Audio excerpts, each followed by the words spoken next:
tasted and seen you. Hey guys, Brian Connolly here. Yes, this is a My Little Pony poster that's hanging behind me. I was joking around with some people earlier today about how Paul says in Romans chapter 1 that he's not ashamed of the gospel, for it's the power of God and the salvation. And I'm not ashamed to say that, yes, I'm a My Little Pony fan.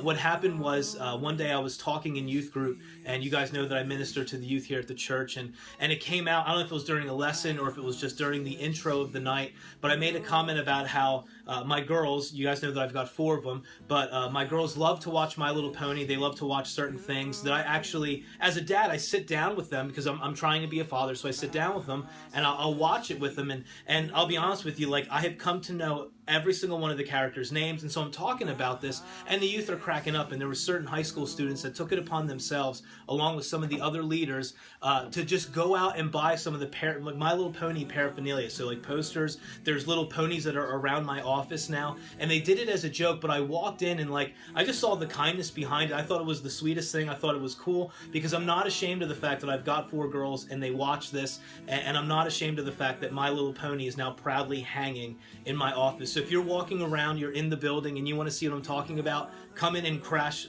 my office. You'll see the different stuff that's around. So behind me is Rarity, Applejack, Fluttershy, Rainbow Dash, Twilight Sparkle, Pinkie Pie, the gang. All right, so they're in the video with me. Like I told you, I know their names. But anyway, that's a long introduction for me to tell you guys what it is that the Lord was speaking to my heart about yesterday. I've told you a couple times, you know, I know, especially when I know that I'm going to be doing these videos, but I try to make prayer, it's the ambition of my life every day, to chase after the one who's chased after me, and my goal in life is to be the one who intimately knew and walked with the Lord. And I was sitting in my car, actually it was I believe it was on Tuesday, and God has spoken to me on numerous occasions through specific numbers, and if you've been tracking with me now, if you know me for the last couple years, God has really spoken to me through the number 11, and these things are actually in my new book, Awakened, Coming Awake, Coming Alive Through the Beauty of the Gospel. But he's always, in that time, in that season of writing that book, the other number that I would continuously see on my clocks, like at home, on my cell phone, wherever, AM or PM, would be the number 737.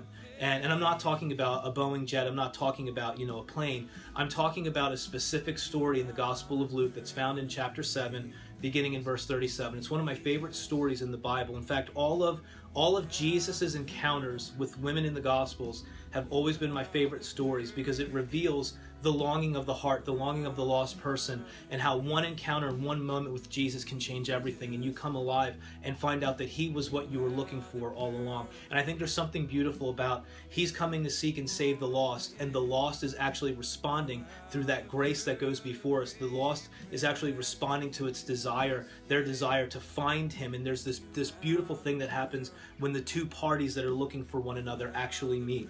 So let me read this verse to you and tell you what it is that I believe the Lord is speaking to us in this time.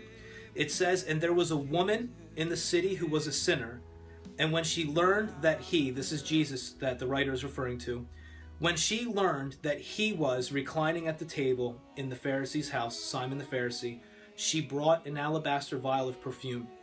Now, we have taught this particular section of scripture to be about worship. I'm not going to get into that right now. What I want you to see and what I want you to hear is, I've read that verse countless times. One day God really highlighted to me the fact that when she learned where he was, she brought what was most valuable to her. When she learned that he was reclining at the Pharisee's house, she came. And this is what God began to speak to me about on Tuesday morning, is we can begin, I believe, I know that God doesn't live in temples made with hands. The Bible teaches that. We understand he's made his home and his abode inside of people. The Spirit of God has taken up residence with who he is and his kingdom that now lives inside of us.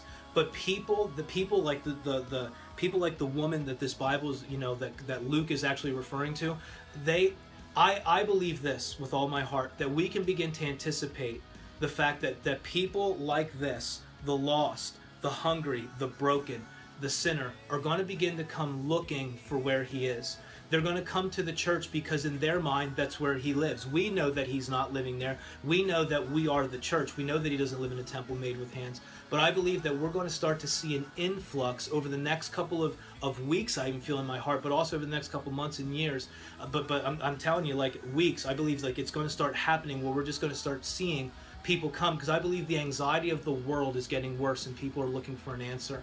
So I believe that they're just going to come to the place where they believe God lives, where he is. But it also means this, that because he's in you, anticipate conversations, guys, that ordinarily would cause you fear.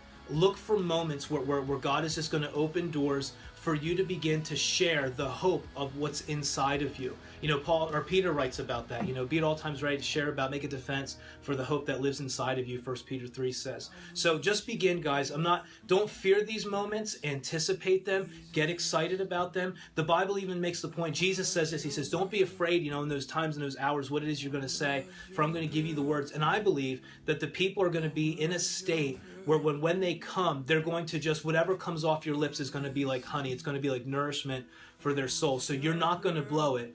You have a story. People want to hear what your story is. Share the hope that's inside of you and watch God do a work inside the people that I believe he's drawing not only to his house, the church, but also to you as the individual, because you are a temple of God. So get ready for, I believe, the lost, the hurt, the broken to come looking for the answer that you possess. All right?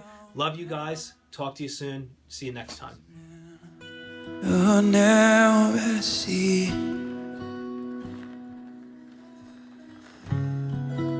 you are the pearl of great price, Jesus.